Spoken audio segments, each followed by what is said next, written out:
Eu adoro essa vozinha, né? Olá, bem-vindo a todos, né? Prazer estar aqui com vocês essa live de saúde mental do Instituto Olhos da Maçã e do grupo dos Jungianos de Brasília.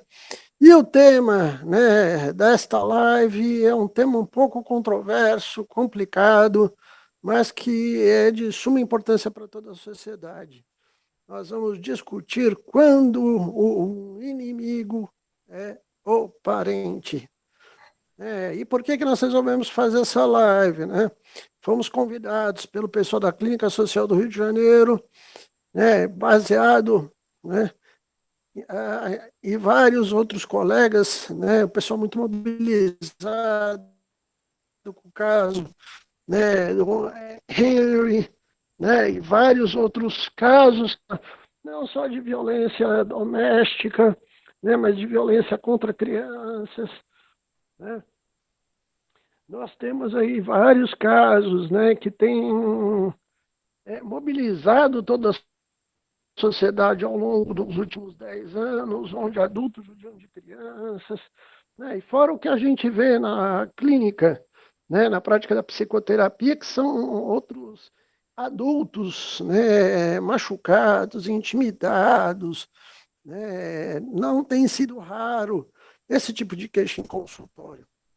Então, para discutir esse tema conosco, nós pulamos o corguinho, né, e resolvemos convidar uma advogada muito querida, a doutora Beatriz Maia, aqui de Goiânia, que atua muito bem na área do direito da família, para a gente fazer um bate-papo entre a psicologia e o direito, né, focando exatamente a gente tentar compreender, né, um fenômeno que acontece demais, que é esse fenômeno da violência doméstica, né, que vem, seja essa violência verbal, intimidação, né, o xingo, o grito, essa coisa complicada, né, ou mesmo a violência do abandono,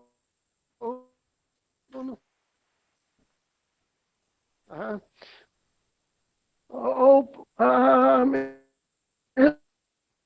violência mesmo propriamente dita, né? Às vezes de fato, tapa, porrada, pancada, né? Por que que isso acontece, né? E o que que a gente pode, né, a priori, né, compreender a respeito disso. Mas antes de eu passar aí, quando a gente idealizou essa live, e na verdade isso já foi na quinta-feira passada, quando começou na nossa sociedade, acho que não é só no Brasil, a gente está falando, né, de mundo. Né? Infelizmente, tem vários casos aí de pessoas que sofrem violência. Né? A priori, né, eu fico muito preocupado, até já traçando essa orientação, porque a gente tem uma tendência na sociedade a querer relativizar o que é crime. Né? É justificar, compreender, tadinho, veja bem, ele também foi vítima da violência quando era criança. E aonde eu vejo que toda tentativa de se naturalizar uma atitude criminosa, né, ela passa a abrir portas para discussões muito complicadas na nossa sociedade hoje em dia. Né? Então, acho que a primeira coisa que eu vou falar para a galera da psicologia estudem um pouco de direito, pelo amor de Deus. Né? Crime é crime, né? Não adianta a gente relativizar. Tá? Então, eu vou passar a palavra para a gente começar esse bate-papo para a doutora Beatriz Maia, né, nossa convidada dessa noite. Boa noite, doutora. Boa noite, Jorge. Boa noite para todo mundo que está aqui, né, disponibilizando um pouquinho do tempo para estar escutando a gente. Então, assim, falar sobre o tema de violência é um assunto bem complicado. Acho que o meu local aqui é muito mais de escuta, né, do que de fala. Mas eu queria trazer um pouquinho para vocês, um pouco da prática que eu tenho na advocacia familiarista. Vou começar com a indagação, se vocês acham que o amor acaba, né? O amor, então, acaba? Não que eu saiba, o que eu sei é que se transforma numa matéria-prima. E veja só, que a vida se encarrega de transformar o amor em raiva ou em rima. Então, eu acredito que na prática do direito de família, a gente observa, né, um movimento de que, às vezes, os pais começam com um histórico de violência, por conta de um relacionamento que não deu certo, dessa questão do amor acabar, e que às vezes ele se transforma em raiva, e aí eles externalizam isso dentro da relação e passam para os filhos. Então, assim, a gente vê esse movimento na prática familiarista grande, né, assim, dos pais, às vezes serem violentos, né, então, às vezes, a mãe passar por um histórico de violência, demorar muito tempo para se divorciar, e aí acaba que o filho auxilia, né, essa mãe auxilia o pai na violência, então isso acontece também. Então, eu acho assim, eu realmente quero escutar, né, o que os psicólogos têm para agregar o direito, porque realmente eu vou trazer isso para os meus grupos de estudo, mas o que a gente vê é que quando a criança vive num ambiente de ódio, de raiva, ela vai perpetuar o ódio e a raiva. Eu acho que isso é uma consequência, né? O que eu tenho visto, assim, dos casos que eu peguei, eu não sei se vocês têm esse conhecimento, mas o número de casos de violência doméstica cresceu de uma forma gritante no meio desse lockdown que a gente passou e agora, né, dessa nova pandemia, 2020/2. Então, os números cresceram muito, realmente tem sido preocupante, porque a gente tem que estar em casa, né, e a gente às vezes está em casa junto da pessoa que nos fere.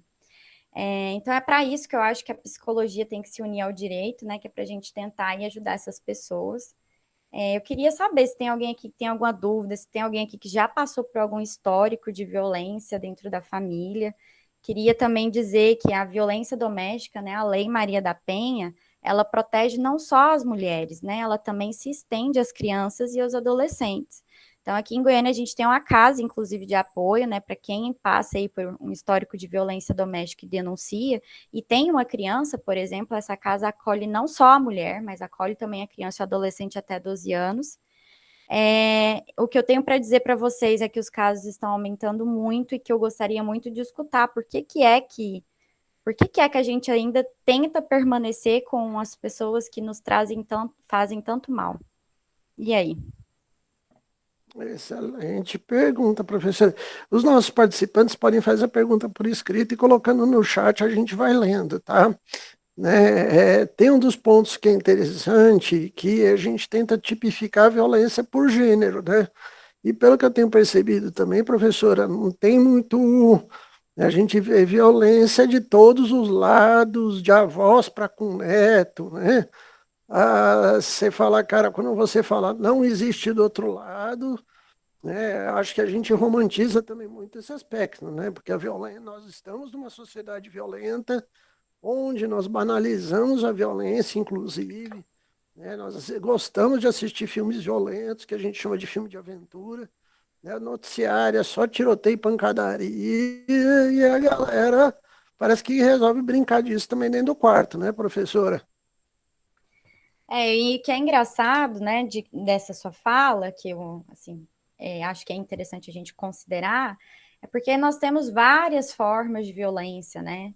Às vezes a gente pensa muito naquela violência física, na agressão física, e a gente tem precedentes da agressão, né? A gente tem questões que acontecem antes de uma agressão. Então, a gente tem uma violência para as mulheres patrimonial, a gente tem uma violência verbal, uma violência psicológica, e assim, o direito, ele enfrenta uma dificuldade muito grande hoje em dia de comprovar as violências psicológicas, as violências morais e as violências verbais também.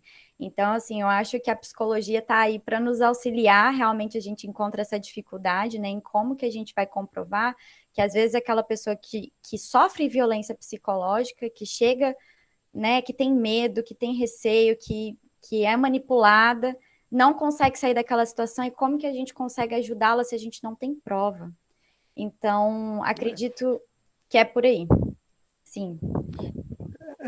Beatriz, né, nossa convidada de hoje, a doutora Beatriz Maia, advogada, é muito interessante o que você está colocando, né, porque a gente vê muito relatos em consultório da palavra chamada intimidação, onde pais, né, o pai, a mãe, a avó, né, às vezes pegam a criança, pegam um adolescente e intimida.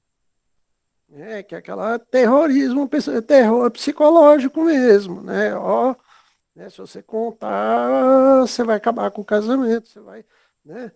É terrorismo, não tem outra palavra para falar. E a gente tem observado muitas pessoas sendo criadas dentro de um ambiente totalmente hostil, onde literalmente você vê que o parente virou um inimigo, né? Onde você não tem tranquilidade, você não consegue dormir direito. De repente você acorda de manhã cedo, já ganha um tapão na orelha, né? Quando não é um tapão, é uma feia. Nossa, como é que você tá feio hoje, hein? Nossa, né?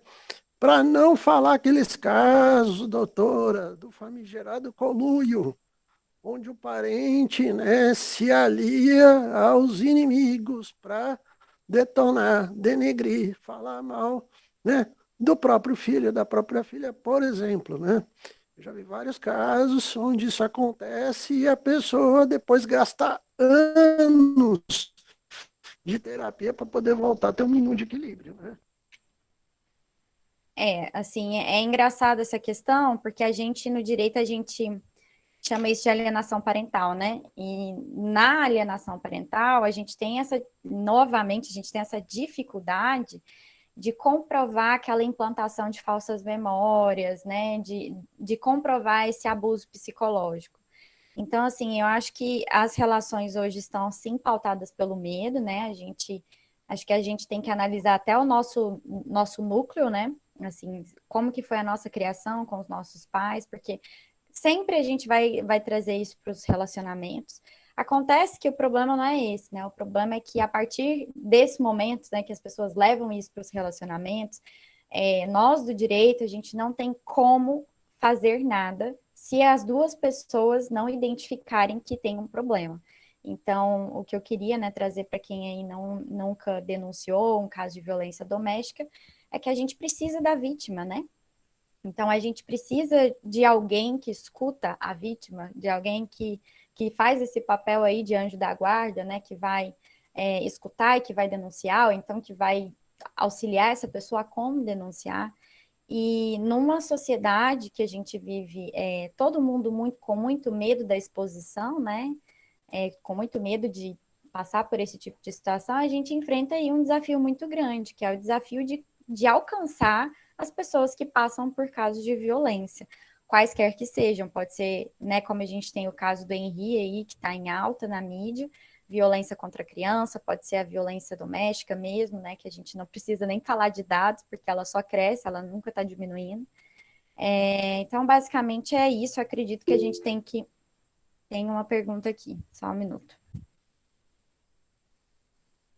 Quando você precisa, Joel Fernandes diz, quando você precisa do frágil para se sentir forte, o que esse inconsciente está denunciando? Tem algum padrão típico em pessoas abusivas? Responda, Jorge.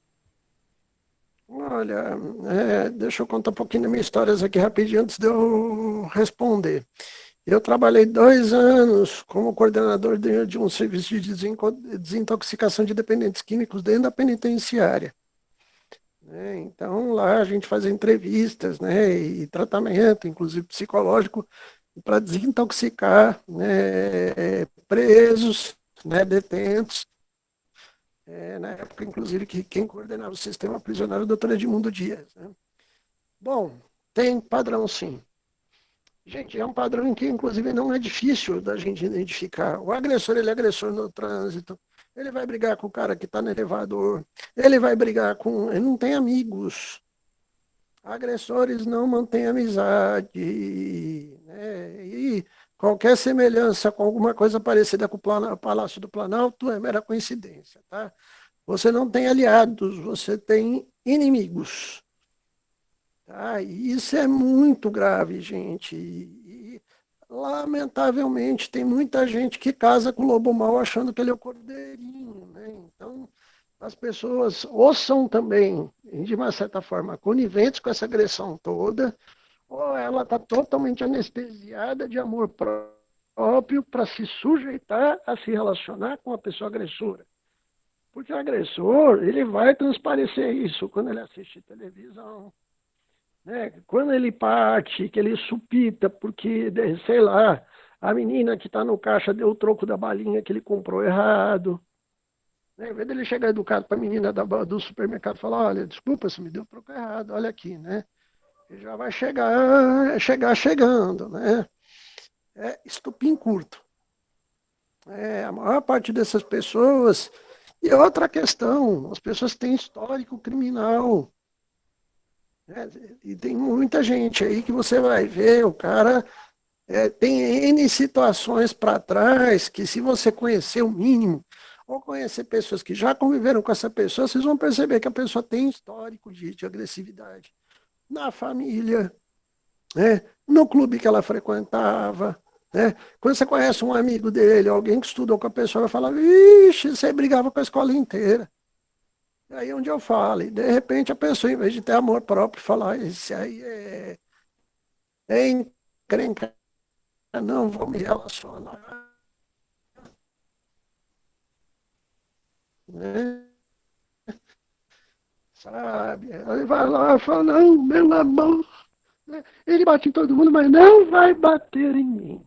Né? E aí onde a coisa começa a desandar, né? Doutora, Jorge, e você acha que. Está me escutando? tô te escutando. Você acha que tem saída? Olha, eu já vi agressores se regenerarem. Né? Tem muita gente que regenera desde que a pessoa se trate. Agora, o problema todo, um dos grandes problemas é que agressor não se trata. Ele vai resolver procurar ajuda para, por exemplo, diminuir uma pena que ele talvez pegue, né? Ou seja, vai procurar psiquiatra, vai procurar psicólogo depois que já está intimado para ir para a delegacia, né? Então, a gente tem que tomar muito cuidado com isso. E acho que todos nós que estamos aqui assistindo, a gente tem que declarar guerra contra os agressores na sociedade.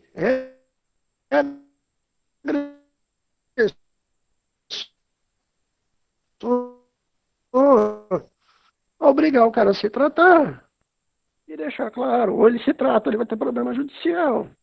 Né? Lamentavelmente, a gente vê muito poucas pessoas que têm esse perfil procurarem ajuda antes de se envolver em encrenca maior. Né? Normalmente vai procurar ajuda quando espanca a namorada, põe fogo no carro do namorado, que nem vi uma mulher fazendo isso outro dia. Prejuízo pro cara de mais de 20 mil reais, e aí? Não é pedir desculpa. Depois que você agride, pedir desculpa, fica muito complicado, né? E, Tá? Jorge, Agora, completando isso que você está falando, a gente sim, não pode esquecer que a gente passa antes por uma quebra de celular, né? Antes da pessoa te bater, ela quebra o seu celular, ela quebra uma caneta na sua frente, ela bate a cabeça no carro, ela fica ah, muito estressada, explosiva. te denigre, em vez de te receber com um boa noite, oi gata, como é que você tá? Nossa, você tá linda hoje, né? Em vez de chegando do jeito gostosinho, já chega, nossa, se engordou, hein? Meu Deus, que batom horroroso. O primeiro passo do agressor é diminuir o parceiro. Esse é outro ponto bem característico da pessoa que é agressora. Ela não está disposta a se relacionar pelo lado bom, de cultivar, inclusive, o que o outro tem de bom. A agressor não está preocupado em dar abraço e beijar ninguém, não. Ele vai partir para intimidar o outro. Né? Nossa, você fez 33 anos, que coisa horrorosa, tá velha, né? Sabe? E vai, né? Ou seja, sempre puxando para baixo, né? Em vez de falar, pô, você tá delícia hoje, hein? Você tá bonita, que perfume gostoso que você pôs, gostei, né? Não, ele vai sempre por caminho de começar desmerecendo. E aí o que a doutora Beatriz falou também é um fato gritante, né? Aí quebra celular, quebra caneta, né? Eu recebo por dia dessas empresas de telefonia uns 5, 6 telefonemas dessas. Você já recebeu, doutora Beatriz? É o bom e velho que te liga e não fala nada, né? Fala alô e cai. Né? Já, com certeza. E a pessoa que é destemperada nisso aí, numa dessas aí vai falar, o que é isso? Quem que foi? Por que foi? Né? E aí já vai, né? Bora brigar com o mundo. Tá? É, realmente essa questão, e aí é como eu disse, né, assim, Eu não sei até que ponto, né, a gente pode auxiliar essas pessoas, porque realmente elas têm que ter uma visão do que está acontecendo, né? E muitas das pessoas que passam por casos de violência doméstica, elas não têm essa visão, né? É muito difícil para elas saírem do circo da violência, né? Então, daquela questão de que repete, volta, tem o estágio da lua de mel e depois a agressão novamente. Então, assim, eu não sei, né, se é o caso, mas eu gostaria, né, de depois que a gente conversasse, orientar aqui, se alguém aqui visualizar, né, alguém passando por um caso de violência, a gente tem os canais de comunicação, as denúncias são feitas anonimamente, então hoje aqui em Goiânia a gente tem aplicativos de celular mesmo que fazem denúncia, e é muito importante para vizinhos, por exemplo, que escutam gritaria, né? Essas pessoas são os anjos da guarda de quem sofre a violência doméstica. Fora isso, a gente realmente precisa da vítima, a gente precisa que a vítima faça alguma coisa, porque infelizmente o Estado não consegue agir diretamente sozinho.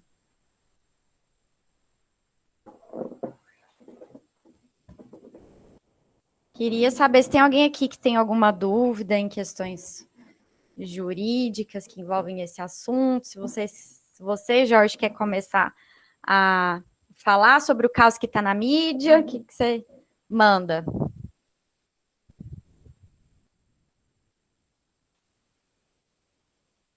Jorge?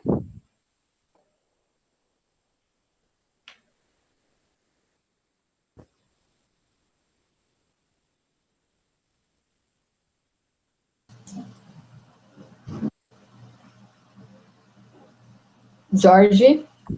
Travou, gente. Eu queria te fazer uma pergunta, doutora Beatriz Maia, né, nossa convidada. Voltou? Jorge, voltou. Oi.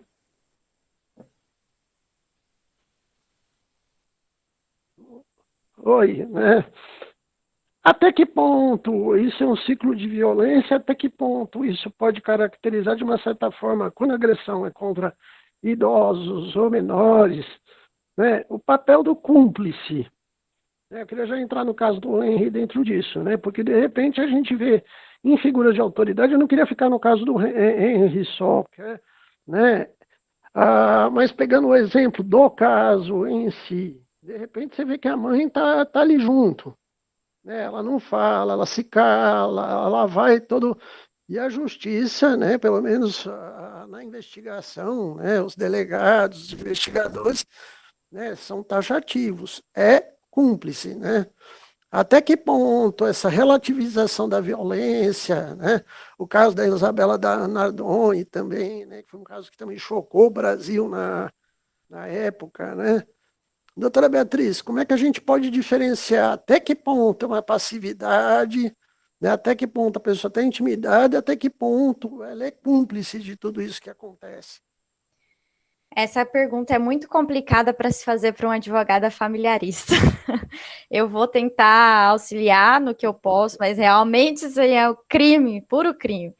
Mas assim, a gente, no caso, né, do Henri, a gente tem aí que realmente ela é cúmplice, tanto que ela foi investigada junto como chama, Jairinho, né? Mas o que a gente tem que observar é se essa pessoa, né, essa cúmplice, em qualquer que seja a situação, se ela também não está sofrendo um processo de abuso psicológico, por exemplo. Mas por mais, né, que isso aconteça, no caso que a gente está tratando, específico do Henri, ficou muito comprovado que ela, além de ser conivente com a situação, ela tentava convencer as pessoas de que aquilo não estava acontecendo, ou seja, ela mentia. Então, eu acho que a diferença é muito essa, assim. Uma pessoa que está com medo de falar, mas ela teme, né? Eu posso estar pecando falando isso, mas é realmente o que eu vejo na prática, mesmo não sendo da área do crime. Mas uma pessoa que teme, né, pela vida dela, que fica com medo de algo acontecer com ela e com a criança, e que realmente está sendo coagida a passar por aquela situação, ela vai continuar sempre com medo. O medo, ele não vai embora, né? Então, quando, por exemplo, você entra com uma medida protetiva por alguém que te ameaçou, falou que vai te matar, por exemplo, esse medo ele não vai embora no dia seguinte, né? Você vai continuar com aquele medo de alguém te matar. Nesse caso, se ela tivesse realmente sendo coagida, tivesse com receio e por conta disso não tomava as medidas necessárias para cuidar do filho da forma, né, que realmente ele merecia, ela sempre estaria com medo, ela não iria depois do enterro do filho no shopping ou fazer o cabelo, ou anteriormente prometido para o pai que aquilo não estava acontecendo, sendo que aconteceu com ela. Mas assim, a gente não pode Uma afirmar. frieza, né? E uma frieza com um ato calculado também, né? Calculista, né? Fria, calculista, né? Realmente ela assumiu ali o papel de cúmplice, tendo em vista que depois, né, que foi feita a investigação, que a Polícia Civil fez o trabalho, foi assim, viram, né, as mensagens de celular trocadas, então, dela falando para babá mentir, né, de tudo isso acontecendo. Então, ficou muito comprovado que ela era cúmplice, e não que ela também era refém, né, da maldade e do que estava acontecendo. Então, assim, eu acredito, eu não sei explicar, né, o que pode passar na cabeça de uma pessoa dessa para, né, não proteger o filho. Não consigo saber, né, mas eu acredito que na vida não existem vilões e mocinhos, a gente sempre tem que, né, analisar as pessoas da forma complexa que elas são. Todo mundo é muito complexo, complexo o suficiente para a Sim. gente ficar sem entender, né? Mas o fato é que realmente o que aconteceu foi muito chocante. Não dá para. Doutora, a gente tem um componente que a gente estuda muito na psicologia.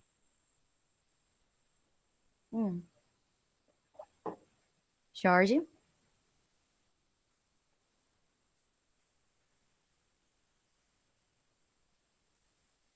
Jorge? Oi, tô aqui, tô te escutando, né? Pode É falar. interessante que desde Freud, né, e detalhe, a gente, vou pegar lá para trás, antes da gente... Oi, vocês estão me escutando? Sim. Oi, vocês estão me escutando? A gente tem, desde Freud, desde a introdução da psicanálise, né? Um dos pontos legais que acho que Freud abriu os estudos, depois Jung vai dando sequência dentro disso, e vários outros, né, teóricos também pegam, é a questão do sadismo também, né? A gente não pode esquecer que nós temos casos e histórias de mães sádicas, pais sádicos, avós sádicos, né, pessoas traumatizadas por relações, né, violentas, a gente tem de quilo no consultório, né? A mamãe que faz o filhinho se sentir culpado, mas eu vou te bater assim mesmo. A gente lida com pessoas muito perversas na sociedade, né? Então, não é porque tem dinheiro, é porque tem um rostinho bonito, às vezes atrás da carinha de anjo tem um grande capeta, né? Sim. E, lamentavelmente, na prática clínica, a gente vê N histórias desse jeito, né? Pais, ainda mais, né, quando essa figura de autoridade ainda é moralista, né, uma pessoa que se diz na sociedade atual um homem de bem, um defensor da família, e porrada na orelha se você contrariar ele, né? Eu acho que isso acontece. Eu acredito que, né, acontecer acontece, não dá para negar os fatos, mas eu acho que o interessante é a gente saber o que a gente pode fazer com isso, né? Então, para quem estiver escutando, quando a gente presenciar, né, eu não sei se aqui tem casos de pais que são separados, né, e que fazem o que aconteceu, né, no caso do Henri, as visitas em finais de semana alternados. O interessante é a gente saber como que a gente pode proteger as crianças, né? Então, tem alguns indicativos. Se a criança chora muito, né? Chora assim, no caso dele, chorava até vomitar para voltar para a casa da mãe. A criança já tinha dito, né, que o tio batia nela, né? A criança já tinha falado algumas coisas, já tinham dado indícios. Só que o pai, naquele caso, sentiu muito receio de denunciar, né? e nessa denúncia acabar perdendo a guarda ou sendo prejudicado de alguma forma nos processos de família. Mas esse medo, ele é um medo que não deveria existir, porque nos processos de família, né, a gente tem não só advogado e juiz, a gente tem advogado, juiz, promotor, a gente tem psicólogos, a gente tem assistente social, a gente tem, né, uma série de profissionais que estão ali para proteger nas varas de família a criança. Então, a criança e o adolescente é o nosso foco. E o interessante da gente saber é que se a gente presenciar um caso desse, alguma criança noticiar isso, tem formas sutis da gente trazer isso para o processo e pedir, né, uma avaliação, um estudo psicossocial dessa criança, para que ela não passe por isso mais, né, para que a gente possa aí agir de uma forma preventiva, né, e não tentando reparar depois que o dano já for cometido. Então, eu acho que ter isso em mente, que existem saídas, né? Tem como a gente se proteger. A psicologia é extremamente importante, né? Os estudos que vocês fazem é o que dá alicerce para a gente conseguir proteger essas crianças. Então, eu acho que caminhar de mãos dadas, né? Direito de família, direito criminal com a psicologia, é de extrema importância para que a gente possa conseguir alcançar mais crianças que passam por isso. Lembrando que há muito pouco tempo atrás, bater era uma coisa normal, espancar era uma coisa normal. E eu não digo comum, eu digo normal, né? A gente tem essa distinção dessas duas palavras. Comum é uma coisa que acontece, mas que a gente sabe que é errado. Na época atrás, a gente apanhava e era normal, era correto. Então a gente aprendia muito pela dor, né? Então, eu acredito que é isso, a gente tem que entender que existem saídas, né, além do criminal, além dos processos criminais, do assistente social, do conselho tutelar, que é importantíssimo nesses casos, né, a gente tem o conselho tutelar como, vamos dizer assim, guardião da criança, tanto quanto os juízes e promotores e advogados. Então, além, né, de tudo isso, a gente ainda tem a psicologia, que pode fazer um trabalho excelente, né, e noticiar isso também.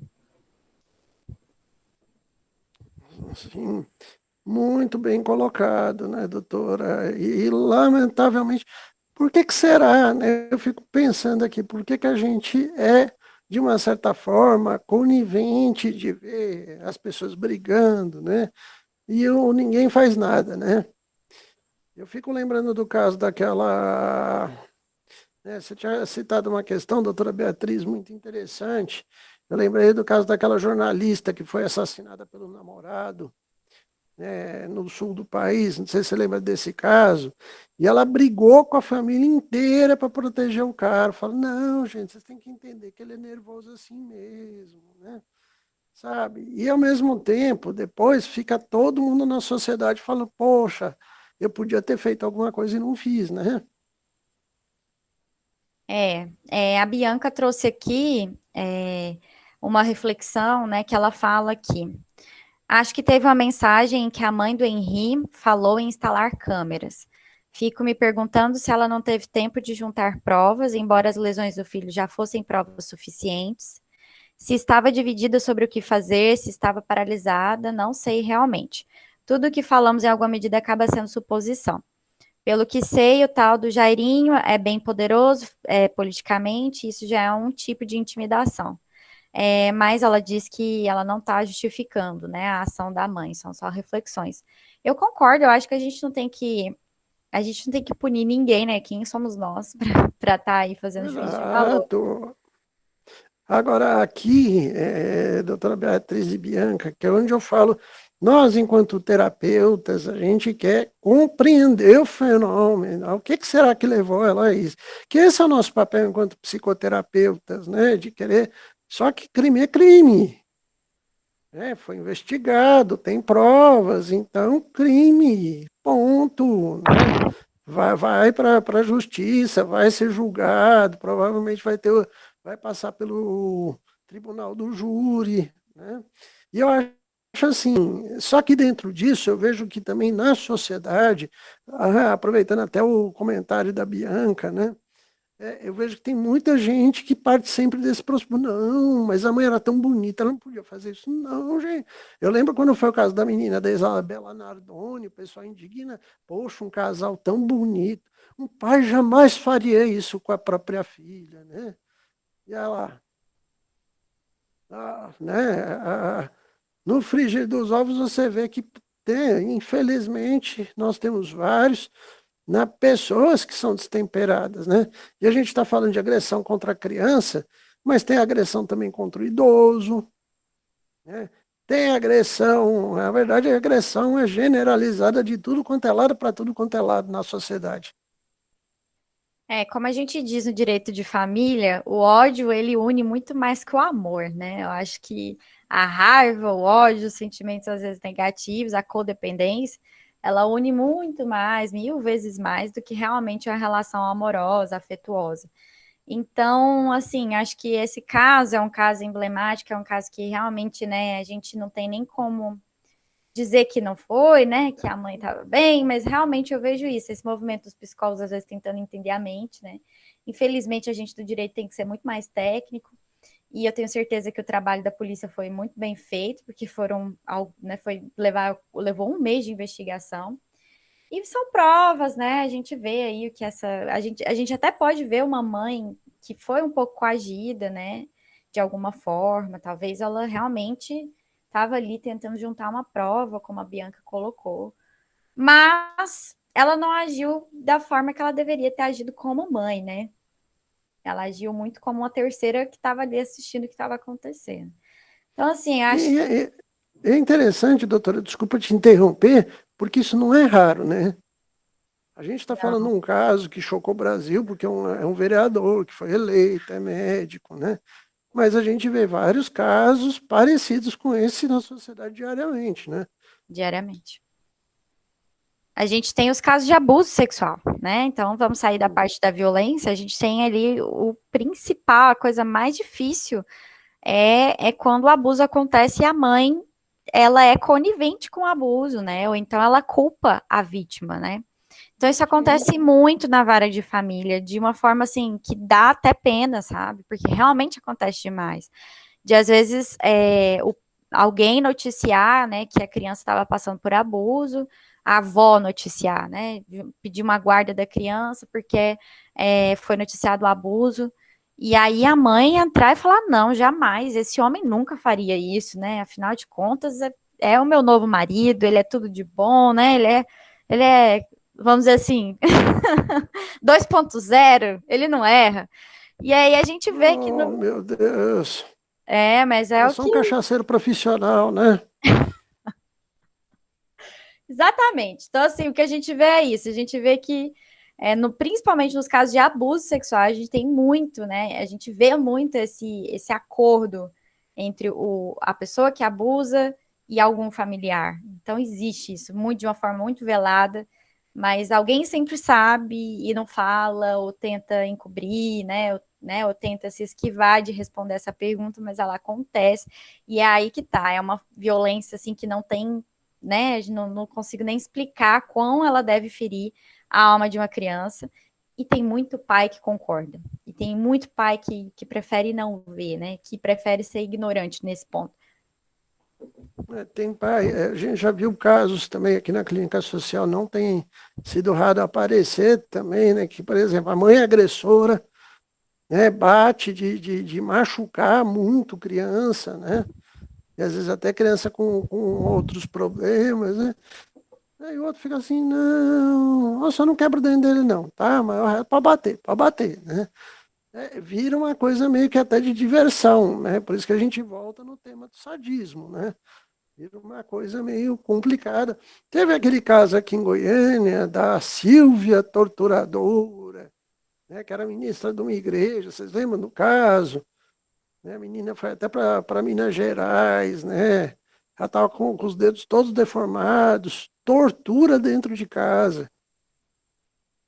Não me lembro É, desse caso.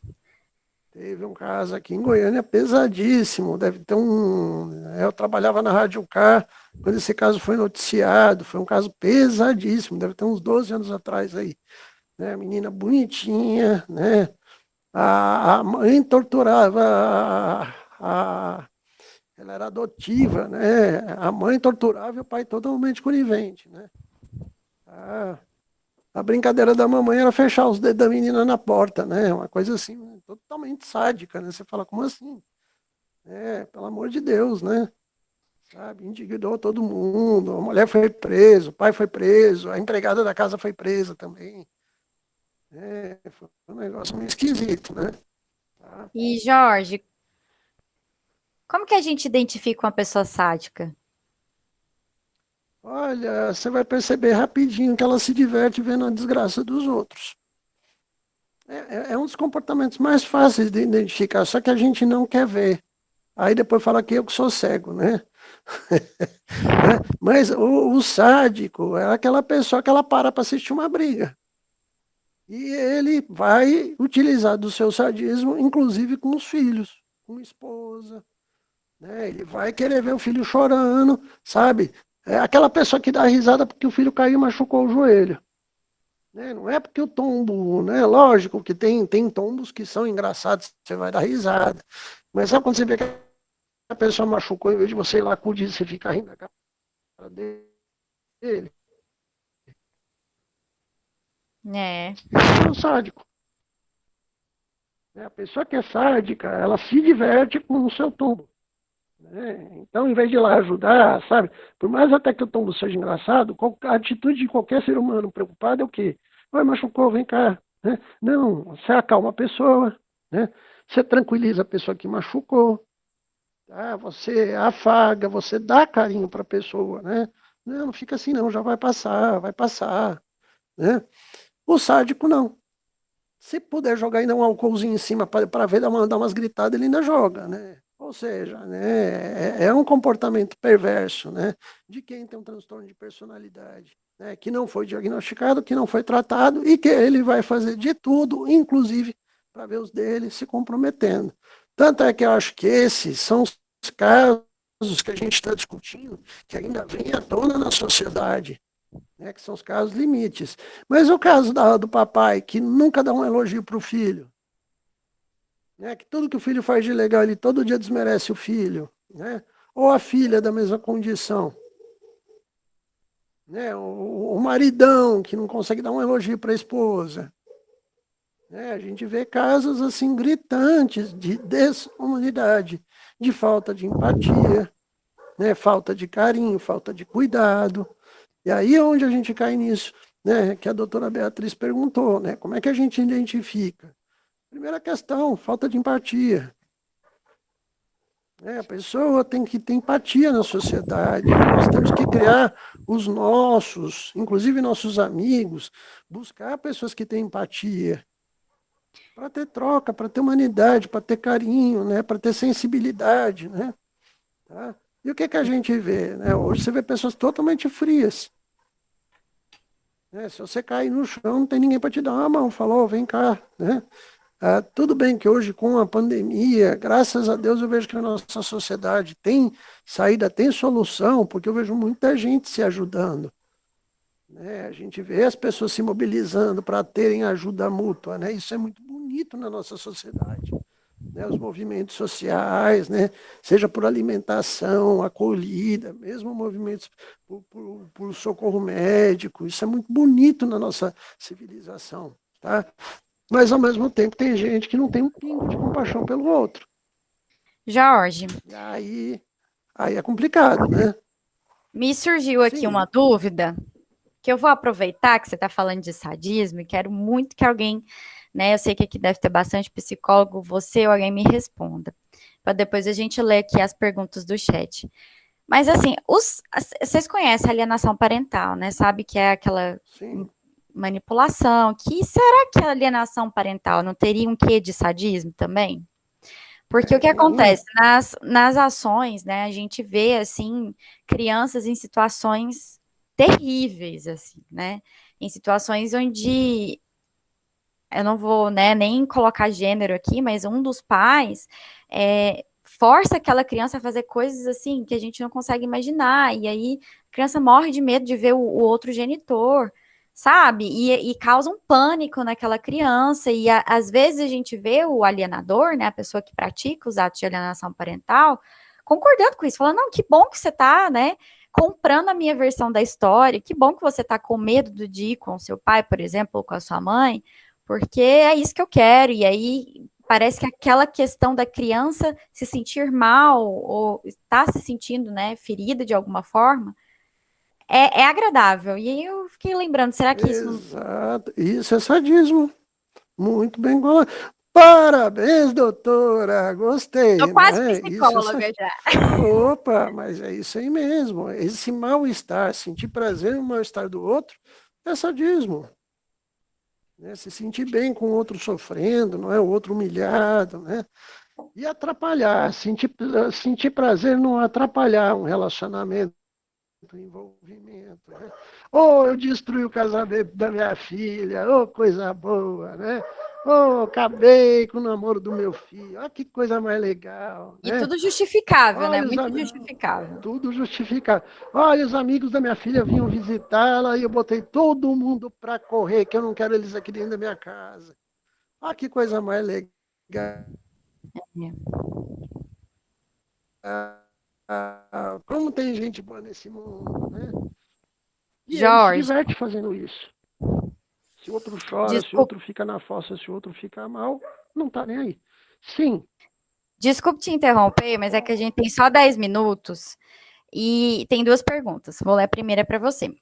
Jorge, quando nos deparamos com casos assim, podemos pensar numa psicopatologia? Um complexo tem força para essa atitude? Escutou a pergunta? sim, podemos. Tem vários transtornos de personalidade. Sim, tem vários transtornos de personalidade que podem estar associados, né? Transtorno antissocial, né? A própria condição da paranoia, né? Que a gente vê alguns pacientes com transtorno bipolar, mesmo esquizofrenia, né?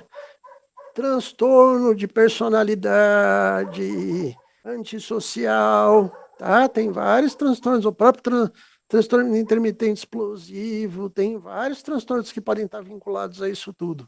Agora, se tem transtorno, gente, maravilha, vamos tratar. Porque deixar chegar nessa situação absurda, né, criminal, de violência, não tem sentido nenhum. Né? As pessoas não têm que ficar felizes com a dor do outro. Né? Aliás, quem fica feliz com a dor do outro, você pode correr já para o psiquiatra, que é problema grave. É. Qual que é a outra pergunta, doutora Beatriz? Então, o César, na verdade, é uma pergunta, ele só complementa, né? Que ele é assessor da delegacia da Adriana Arcorsi, que ele está contando aqui do caso da menina que foi da empresária Silvia Calabrese. Sim, foi 17 ela. anos, 17 anos e era torturada pela família, 12 anos. E essa menina hoje está casada e muito bem casada e formada. Aí, ó, tudo pode ser, né, mudado. Exato. Né, César, legal você ter lembrado o caso, tá? Não lembrava o caso, foi um escândalo. Essa história deve ter uns 12 anos aí para trás, foi gritante, foi um caso que também foi para Fantástico, todo mundo discutiu porque era tortura. Né? Era tortura. A menina tinha as pontas dos dedos todas deformadas. Essa madrasta, não era madrasta, era mãe adotiva, fechava a mão da menina na porta.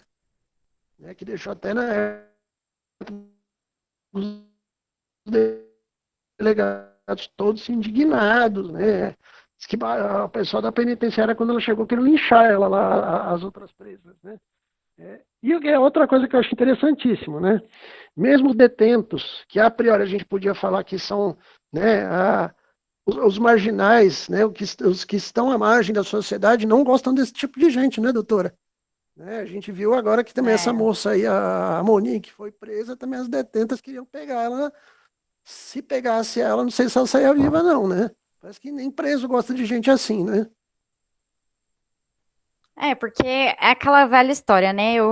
Vamos pegar aí pelos direitos humanos, preso a gente, né? Então eles sentem tudo isso que a gente sente. Então, assim, para essa indignação que nós temos aqui em relação ao caso, não é porque alguém às vezes praticou um crime, matou alguém, por exemplo, que ela está condenada, né, para o resto da vida não sentir nenhum tipo de empatia por ninguém. Na verdade, isso aí não existe, né? A gente sabe que os fatos são outros. Às vezes a pessoa pratica aquele crime porque, não sei, uma inconstância da vida, precisou praticar, né? Trabalhava com aquilo. Mas é isso, assim, a gente vê, sim, esse movimento dentro do presídio, né? Das pessoas detestarem, por exemplo, estupradores, pedófilos, e as pessoas sofrem, né, lá dentro. E sofrem muito. Então, assim, acho que a conclusão, né, assim, só para fechar essa questão do direito, que eu queria trazer para vocês hoje, é realmente lembrá-los, né, que a gente tem um papel fundamental para proteger as pessoas. Né? A gente acha que a gente não pode fazer nada em relação ao mundo porque a gente não tem poder, porque a gente não tem dinheiro, mas isso não é verdade. O pouquinho que a gente ajuda a pessoa que está do nosso lado, o vizinho, a gente fica sabendo de alguém que está passando por alguma coisa e a gente denuncia, ou então a gente presta algum tipo de acolhimento, com certeza a gente já está aí cumprindo um grande papel social. Então, o que eu queria trazer para vocês é isso, gente. Busquem as delegacias, o conselho tutelar. Se vocês souberem de alguém, né, que passa por casos de violência doméstica, eu queria até fazer um adendo. Eu tenho um projeto social que chama Projeto Lar, Lugar de Afeto e Respeito. Ele é voltado única e exclusivamente para mulheres. Então, nesse local, a gente acolhe de uma forma completa, tanto psicologicamente, com psicólogas, quanto com pessoas da área jurídica, essas mulheres que passam por situações de vulnerabilidade, sejam elas quais forem. Pode ser violência doméstica, pode ser casos de abuso, relacionamento abusivo, racismo. Então é isso. Vou colocar o arroba aqui no chat, tá bom? Maravilha, né? Agradecer a presença da advogada hoje da área de família, essa excelente advogada, doutora Beatriz Maia, né? Nossa parceira que já fez outras lives conosco, né? Esse é um tema, gente, que ele não esgota. E quero fazer também, aproveitar as palavras da doutora Beatriz, né, para ressaltar, gente, nós amamos a vida. Né? Se você está vendo uma pessoa que é agressora, dá um toque nela, fala, ó, vai se tratar, se cuida, né, porque você vai sofrer, a sua família está sofrendo. Né? Se você está se divertindo fazendo os outros sofrerem, né, procura tratamento psiquiátrico com urgência. Tá? Porque mais do que nunca nós não podemos ter na sociedade nenhum tipo de tolerância com esse tipo de atitude. Né? Covarde. Né? Se o cara quer ser forte, se a mulher quer ser forte, vai para um ringue de MMA e vai dar porrada em quem treinou. Né? Inclusive, vai aprender a apanhar para respeitar o outro. Né? Na covardia não existe heroísmo. Na covardia não existe força. E acho que nós não temos que ter nenhum tipo de tolerância com pessoas que, na verdade, são grandes covardes. Então, essa é a dica. Né? Gostei, vamos denunciar, vamos botar a boca no mundo, gente. Vamos fazer as coisas melhorarem na sociedade. E né? É isso. Muito obrigado, doutora Beatriz, obrigado para todos que participaram. Então, gente, queria agradecer aí todo mundo que participou, por vocês terem disponibilizado um tempo para ouvir a gente. Não se esqueçam de denunciar, se vocês tiverem medo de polícia, de delegacia, é só entre em contato com o Projeto Lar, que a gente vai na delegacia para você, a gente dá um jeito, tá bom? É isso, gente. Boa noite, boa terça-feira. Obrigada, Jorge, pela oportunidade de estar aqui hoje. Espero que a gente tenha outros momentos, falar assuntos mais leves. Mais leves e amenos. Vamos falar sobre traição, que todo mundo gosta de falar sobre traição. Mais para frente a gente fala, né? A gente retoma esses outros temas. Né? Agradecer aqui a doutora Beatriz. E terça-feira que vem nós temos outra live de saúde mental também. Tá bom? Até lá, pessoal. Tchau, beijo gente, no coração. Até a próxima. Tchau.